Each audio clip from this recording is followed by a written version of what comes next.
It is, what time is it? Oh my gosh, it's 12 a.m. It's 12 a.m. And this is the time of night where I usually get I want to do something. Where I just like, I get an idea and I feel a compulsion. I feel a compulsion to pursue the idea. And also, I have about a good 10 to 20 minute window of when actually, it's probably lower than that, depending on how strong the urge and how interested in the activity I am. But I have about a good like 10-minute window, we'll say, where I have the idea and I have it within me. Well, when I have the idea and I want to pursue the idea, and then after that 10 minutes has passed, then I'm like, I don't want to do this anymore. Or I'm like, this is too much work and I can't be bothered, Let's put on some lotion. I feel like my they're not ashy, but I don't know, maybe I just feel like my hands are ashy. So I get the compulsion to like do an activity. And I was watching some YouTube and I was like, wow, I want to do a book journal. I think I want to do a book journal for next year, and I do a book journal every like once in a while. Like I'll get a new notebook and then I'll start a book journal, and it looks different at every iteration. Like I have book journals where I drew like some kind of art inspired thing that represents the book for me, and then did reviews, or I like bought a book journal and like filled it out. My book journals never look the same. So I was like, I watch a lot of YouTubers like Destiny Sitwell and Sarah Crowley who do like reading journals. And I was like, I want to do a reading journal like that, where I am doing a lot of the art stuff myself. Well, at first I was like, I want to buy a journal. But then I was like, you can never get like the perfect journal that has every single thing you want to do in it. So it's like, okay, I'll make one. And so there's like this spread, and it looks like, it's like, just like the books read, and it's just like, it looks like how a bookshelf would look, but that the books look blank so that you can color them or write in them, and just show like the books you've read. And some people like track the genre, how much of one genre they're reading or whatever. So I want to do that. I want to do that spread, but I do not feel like drawing like I would. So I have 7 rows here, and I was thinking this year it's been my best reading year so far, at least since I've been tracking how many books I read a year, and I've read I think around 110-ish, around there somewhere. And so I need at least like, just in case I do as well as I did this year, I think I should have like at least 120 books on the page, right? And so I do not feel like drawing 120 boxes. So I was like, it would be great if I had a stamp, right? And there's like so many, I always see people using like book stamps and stuff. And you can get like there's like stamps on Amazon that you can get that are like, that look like a little row of books, and it's like 5 of them. And I was like, I kept looking for one, and I was like, I don't know if this will be right. This might be too big for the page size I have. So I was like, I could, do it myself. And then I was like, I could do it myself. And so I was like, how can I make a stamp myself? I was like, I see people make stamps on Instagram all the time. You get an eraser, you carve out the piece that you want, and then you use it as a stamp. And so I was like, okay, I have an eraser. I was like, okay, I need like the things. I don't have the like scooping tool they have, so I like went around the house looking for something to scoop the eraser bits out. I was like, okay, I have some X-Acto knives, and then I looked at my little nail kit, that it comes with like the clippers and the little scissors, and I have this little thing. I think you use it to scoop like the dirt off from under your nails, so I think this could work, or we'll just use the X-Acto knives. And then I was like, okay, I need an ink pad to like dip the stamp in, and we have things around the house that like have ink, but I would have to like break them open. So like we have like things like this, like these little stampers that have like the ink inside, but I would have to like, can I open this? Like, I feel like, can I? How would I though? Like, the thing is, I don't want to break it, you know? Let's see. Like, okay, if I could, is there a way to do this where I could put it back together? That is the rub, you know? Can I do it in a way that I can put this back together? And the answer to that is I don't think so. And I don't want to break anything that we have because, you know, we paid for it. Okay, so we have things like this, like these little stamps, but I'd have to break them to get to the ink pad. So it's like, okay, I need ink. How do I get ink? And I was like, okay, I'll just, you know, use like a marker. And so I went digging around, and I have plenty of like art stuff around. So I have these really cheap markers. I think I bought like Family Dollar or something. And so I was like, okay, I'll just break into the marker, I guess. Can I break into this marker?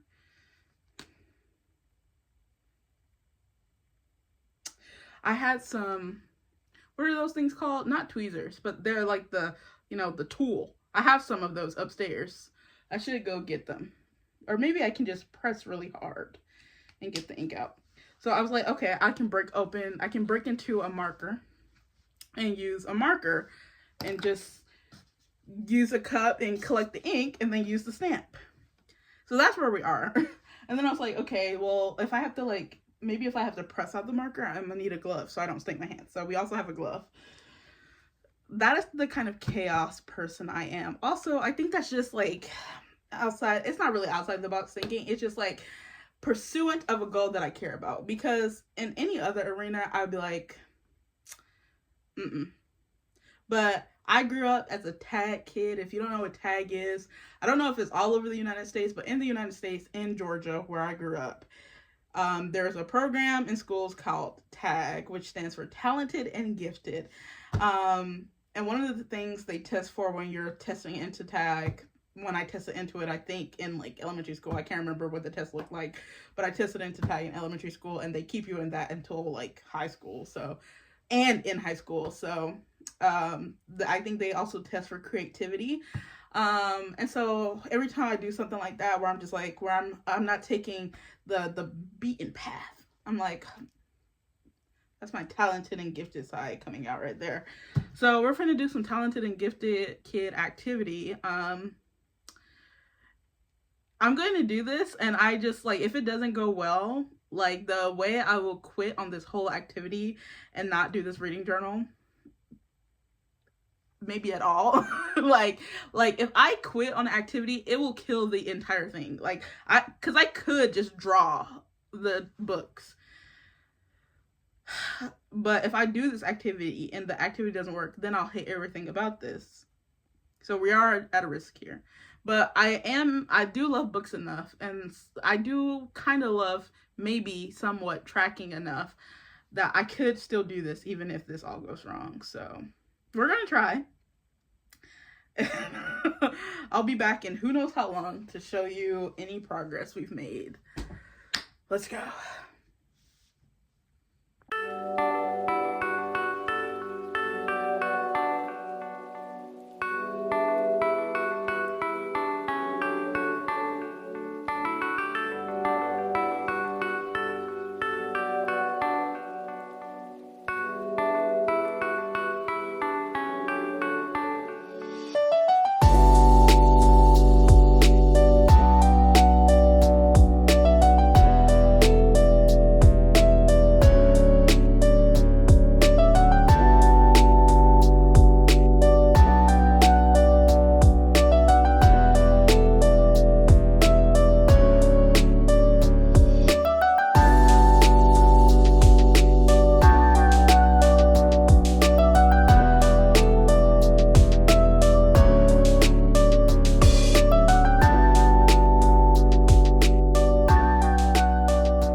That didn't work. I just don't have the tools. I need the scooper. I need the scooper to be able to scoop out the eraser guts. And yeah, that's where we are. I've ruined an eraser. And that's it. That's all. That's the update. I'm sorry. I failed you. I failed me. I can feel my energy for this project waning and waning and waning.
Okay, it's been days since I started work on the journal. I've added a few more pages and I will show you that soon. I think I want to add a few more things and then we can look through it. But first, I just wanted to show you what like some of my previous reading journals have looked like. So I had this one, I think in 2020, and I really like this one. So I do have a problem with staying with something for long. So like when I finished this whole first book, I had like, I think this journal, this small journal came in a 3-pack. And so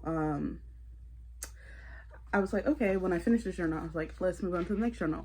But like the completing of this sort of like completed inside me my like ability to want to do this again, like my passion to do it again. Like starting the new journal, I didn't keep with it, and you'll see why it was like hard to keep with it, because here's the opening, and then as you can see, I would do this whole like sort of like tracking page. So I would do the date started and finished and the rating, and then I would put the title and author, and then favorite quotes, and then thoughts.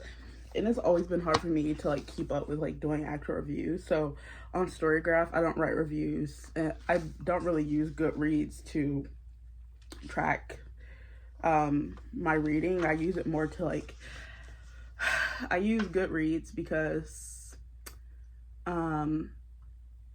there is this like subscription, is it a book subscription? It's like a book subscription called TBR, the TBR something something, and I was thinking, I did it once, and you can, on there you can like put your Goodreads so that they don't recommend you a book that you already like own.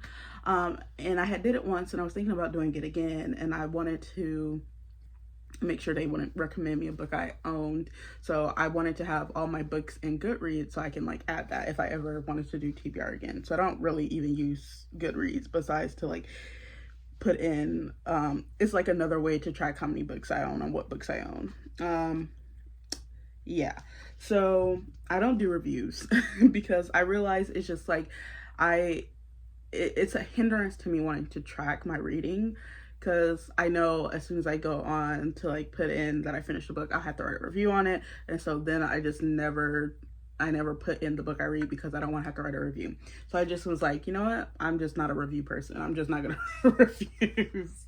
And so in this journal, I used to do that. And so I would get behind sometimes, but I always caught up because like once I had started the journal, I wanted to finish the journal. So yeah, I don't know.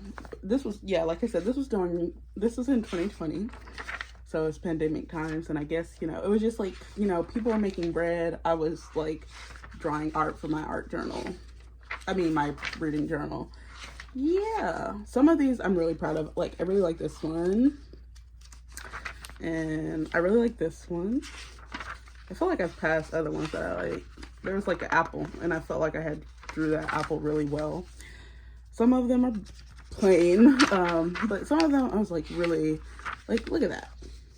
Isn't that cool? I also really like this one. Isn't that? Yeah. So, and like, look at that. Can you tell, like, I didn't feel like doing this. I actually really liked how I wrote almond and these almonds I drew. And this cute little turtle. Sorry if you can hear the rain. It's like really coming down out there. And then, speaking of bread, I read sourdough. I really like this little bread. And I read, the first time I read, well, when I read The Raven Boys 4 years ago, and I still haven't finished that series. Some of these are better than the others. And I think that was it. Nope, there's one more. Yeah.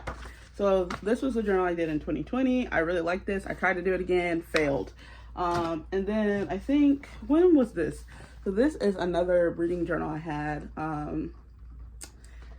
This is like, so we all know the internet's resident librarian, Jack Edwards, on YouTube and other social media. So once upon a time, he had this like stationery company called Ink Outside the Box. And I did buy the journal, the reading log. So very briefly, I was trying my best to, you know, keep my reading tracked in this. What year was this? 2021. Yeah. And then like, you'll see, I'll just start like getting very like annoyed with having to like, so you'll see pages like this where I wrote the book and I just never filled out the page because I was like, I don't feel like having to like write all that stuff. So I would just write the title. I didn't even put like the date finished or anything. I would just write the name of the book I was reading, and then that was it. Just the name. But, you know, and I think what I think is true is that once I start, if I want to like do, I have a set limit. There's a set internal limit. And like what happened with this, which is like I completed the thing, and so the drive to continue doing something when I feel like I've completed it, like the drive goes down. And so I think also I have to have enough like energy put into the thing, like enough passion for the thing. And like, so doing that drawing journal, it was like, well, reading journal that I drew in, I think I had a lot put into that. And I think that the drawings, I felt good about those drawings because I was like, these look good. I'm not an artist, but like I made this look nice. And so I had put a lot of myself in it. And so I wanted to complete that. And I think in order for me to want to complete something, I have to also have put like, I have to have a passion for it and have put myself in it and just like feel good about the steps in which I'm completing it to want to complete it. So I think with like reading trackers like this, there's some reading trackers that maybe will work better because there's like ones that you can put like print out and put the images in, and I think that might like activate some sort of crafty sense in me, and I might feel like a sense of accomplishment there. But ones where you just write in information, I think I'll always like eventually like peter out on it, especially if it doesn't feel like it has a set ending. I mean, this definitely has a set ending because there's only a certain amount of pages, but yeah, I think like me having to put a lot of work into it makes me stick with it. So I'm going to add a few more things to the reading journal, and then I'll show you what my 2025 reading journal is. I think it's coming along really nicely. Over the last couple of days, I've been adding pages. There's some that I really, really like. I think look really good. So I'm excited. I'm excited to show you what I've been putting together. So I'm going to go do a few more pages, and then I'll be back to show you the reveal. 10 seconds later. Already I've run into a dilemma, so okay, I will have to give you a little sneak peek, I guess, into what I'm working on. Let's see, does that focus? Okay, you see this? Isn't it beautiful? But okay, so obviously I've started lining. Oh my gosh, I was drawing on something on top of this, and now there's these like ugly little, I'm not gonna think about it. Yeah, so with this page, as you can see, I've drawn all these little books that I'll color in as I read books and check books off. The thing about me is I have drawn these books, and I think my reading goal is probably going to be 100, because I feel like I finally reached 100 and for the first time in like a few years since I've been tracking. So I know 100 is achievable. So it's like I should be reasonable and set it for 100 as well. But my thing is, I counted all the books I've drawn on here, and I've drawn 130 books. Now, I don't feel like redrawing or like adding anymore. As you see, I have like some flowers that take up space here and here. And I don't feel like taking some of the books out to draw more flowers around, because I kind of like how it looks now. And also, I'm just lazy, and trying to get the flowers to look nice in a way that I like them is hard. So I don't really feel like changing anything on it. But also, I'm not gonna reach 130 books. Like, that's more than 10 books a month. I would have to read like 11 books a month, and usually I read about a good 8 if I'm lucky. So that would be really pushing things. But I'll be very annoyed if by the end of the year this page is like, it looks unfinished, like I didn't meet my goal, because my goal is 100, and if I don't read like 30 books then this will be obviously a lot. It would be very blank looking, and I kind of want to go like from like down instead of just like random. But I'll be really, really annoyed at the end of the year if there's like this. Basically, I think this whole bottom row is like, I counted, it's 23 books on this bottom row, and then like 7 books here, you know, it'll be like 7 books here. So it'll be like this whole bottom row, and then here will be blank, and it'll look unfinished if I don't read 130 books. So before I'm trying to figure out, I'm lining it, and once I line it, like it's set in stone. And so I'm like, should I just like line should I just like line one row at a time and then see how the year goes, and then just line a new row when I need a new row? Or should I just, I know the easy thing would be is just like get over myself and just like draw some flowers. But what if I do read over? Because I did hit 100 this year, but I'm actually over. I'm like at 109 or 110 books this year. So what if I do read more than 100 books? So I can't just like draw a lot of flowers to get this down to 100. But then if I just leave it how it is, then I might try to have to like feel like I have to get to 130 books. And I feel like there's a part of me that's like, I guess you're just gonna have to try to get to 130 books. I'm gonna keep my goal at 100, but like this page is adding like a side quest. You know how in games, in video games, like you can do a level up to, you can like hit a certain amount of things to like finish a level, but you can always go back and like collect everything in the level and do all the parts, or do like a side quest that you didn't have to do to beat the game. Like there's like side quests in the game that you can do, but you don't have to do them to beat the game. But you'll beat the game even better if you do that. So I feel like this page will be that. This page will be the side quest of like, I already defeated the game, but let's defeat the game even harder.